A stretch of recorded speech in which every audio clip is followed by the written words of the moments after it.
Halo, selamat pagi kakak kelas 6. Bagaimana kabar kalian hari ini? Semoga kita semua dalam keadaan sehat ya. Hari ini kita akan belajar di tema 2, subtema 2, pembelajaran yang pertama. Tujuan pembelajaran kita adalah sebagai berikut.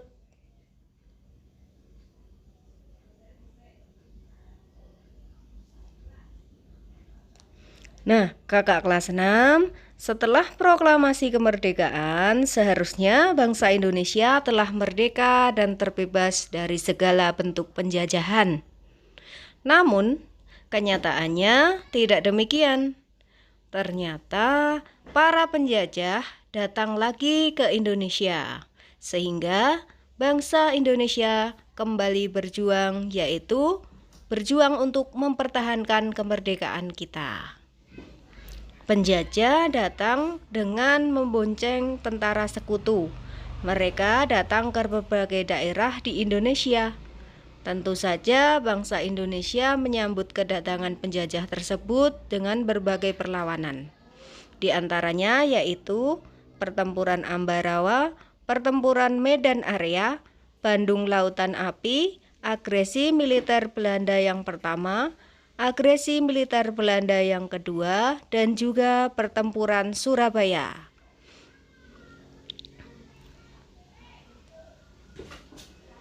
Pertempuran Surabaya. Pada tanggal 25 Oktober 1945, tentara sekutu yang dipimpin oleh Brigadir Jenderal Malabi, tanggal 27 sampai 30 Oktober 1945, terjadi kontak senjata antara para pemuda Indonesia dengan pasukan Inggris. Dalam pertempuran ini, pasukan Inggris dapat dipukul mundur. Bahkan, puncak dari pertempuran tersebut adalah terbunuhnya pemimpin pasukan Inggris Brigadir Jenderal Malabi. Pada tanggal 9 November 1945, Inggris mengeluarkan ultimatum yang berisi semua pimpinan dan orang Indonesia yang bersenjata harus melapor dan meletakkan senjatanya di tempat yang ditentukan dan menyerahkan diri dengan mengangkat tangan. Namun, ultimatum tersebut ditolak oleh pihak Indonesia. Pada tanggal 10 November 1945, terjadi pertempuran yang sangat dahsyat. Pasukan Inggris menggempur Surabaya dari darat, laut, dan udara. Peristiwa 10 November ini diperingati sebagai Hari Pahlawan. Nah, kakak kelas 6, setelah ini kalian akan membuat peta pikiran berikut ini. Buatlah dengan kalimat efektif. Kalimat efektif adalah kalimat yang mengandung gagasan pembicara atau penulis yang terdiri atas kata-kata yang mempunyai unsur SPOK. Nah, ciri-ciri kalimat efektif adalah 1. Memiliki unsur penting atau pokok, minimal unsur subjek dan predikat. 2. Menggunakan struktur bahasa yang tepat. 3. Memenuhi kaidah ejaan yang berlaku. 4. Menggunakan pilihan kata atau diksi yang tepat dan sesuai kebutuhan. Berdasarkan teks Pertempuran Surabaya, isilah peta pikiran berikut menggunakan kalimat efektif. Kemudian, buatlah tulisan menggunakan kata-katamu sendiri tentang Pertempuran Surabaya berdasarkan peta pikiran yang telah kalian buat. Gunakan kalimat efektif. Nah, baca kembali teks Pertempuran Surabaya, kemudian tulislah makna yang dapat kamu petik dari upaya mempertahankan kemerdekaan. Kakak kelas 6, selain Pertempuran Surabaya, masih banyak pertempuran lain yang dilakukan oleh bangsa Indonesia dalam melawan penjajah dalam upaya mempertahankan kemerdekaan Indonesia, yaitu Pertempuran Ambarawa, Pertempuran Medan Area, Pertempuran Bandung Lautan Api, agresi militer Belanda 1, dan agresi militer Belanda kedua.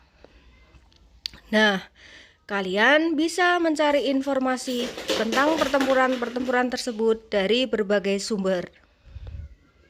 Setelah belajar tentang sejarah perjuangan mempertahankan kemerdekaan, sekarang kita akan belajar tentang cara hewan menyesuaikan diri dengan lingkungan tempat tinggalnya. Nah, Bu Vina ada beberapa gambar. Di sini Bu Vina memiliki gambar ayam, bebek, ikan, dan cicak. Ciri khusus hewan tersebut memiliki hubungan yang erat dengan tempat tinggalnya. Misalnya ayam, ciri-cirinya memiliki paruh runcing untuk mematuk makanan di tanah, kaki, dan cakar 3 jari menghadap ke depan dan 1 menghadap belakang untuk mengais tanah. Ayam juga memiliki jalu untuk menyerang musuh. Habitat ayam ada di daratan, yaitu di sekitar rumah, dan ada yang di hutan. Kemudian bebek memiliki paruh besar seperti sudu, bulu berlapis zat minyak agar tidak basah saat berada di air, sehingga bebek tidak kedinginan, dan memiliki kaki berselaput untuk berenang dan mencari makanan di tempat berlumpur. Bebek habitatnya di daratan, biasanya di tanah-tanah berlumpur atau becek dan di perairan dangkal. Ikan memiliki sepasang sirip untuk berenang dan bernafas dengan insang. Ada yang di air tawar, ada yang di air laut, dan ada yang di air payau. Kemudian cicak memiliki perekat pada kakinya untuk merayap di dinding. Kemudian lidahnya panjang dan lengket sehingga bisa menangkap serangga yang lewat. Nah, habitat cicak yaitu di daratan, biasanya ada di tembok atau di atap-atap rumah. Nah, demikian Tuhan menciptakan makhluk hidup secara unik. Nah, hewan memiliki keunikan dan keistimewaan. Nah, itu disebut sebagai ciri khusus. Ciri khusus hewan tersebut memiliki hubungan yang erat dengan habitatnya. Misalnya, ikan memiliki insang untuk dapat hidup di air. Cicak memiliki perekat pada kaki untuk menempel di dinding. Bebek memiliki selaput pada kaki agar dapat berenang di air. Nah, sekarang kita bahas lebih lanjut tentang bebek agar kita lebih memahami materi kali ini. Bebek memiliki ciri khusus yang disesuaikan dengan tempat tinggalnya. Bebek hidup di darat, namun untuk mencari makan, bebek biasanya berada di air. Ciri khusus yang dimiliki bebek untuk mencari makan berupa paruh yang agak panjang dan lebar pada bagian ujungnya. Bebek mencari makan di air seperti kolam, sungai, sawah, atau danau yang dangkal. Bulu bebek dilapisi oleh minyak sehingga tidak basah jika terkena air. Ketika bebek keluar dari air dan berada di darat, bebek biasanya mengibas-ngibaskan bulunya sehingga air yang menempel di tubuhnya keluar. Apa yang akan terjadi jika bulu bebek tidak dilapisi minyak dan air menyerap ke tubuhnya? Nah, selain itu, bebek juga memiliki ciri khusus lainnya, yaitu dia memiliki selaput pada kakinya. Nah, selaput ini digunakan bebek untuk berenang. Nah, kakak kelas 6, cobalah kalian amati 3 hewan yang berada di sekitarmu. Nah, jika sudah menemukannya, tuliskan di sini dan catatlah ciri-ciri khususnya. Laporkan tugas ini, laporkan hasil pengamatanmu kepada Bu Vina. Syukur pada Tuhan, pembelajaran hari ini telah selesai. Semoga pembelajaran hari ini bermanfaat untuk kita semua ya. Hari ini kita telah belajar tentang perjuangan bangsa Indonesia dalam mempertahankan kemerdekaan. Kemudian kita belajar tentang penyesuaian diri hewan dan habitatnya, dan ciri khusus hewan.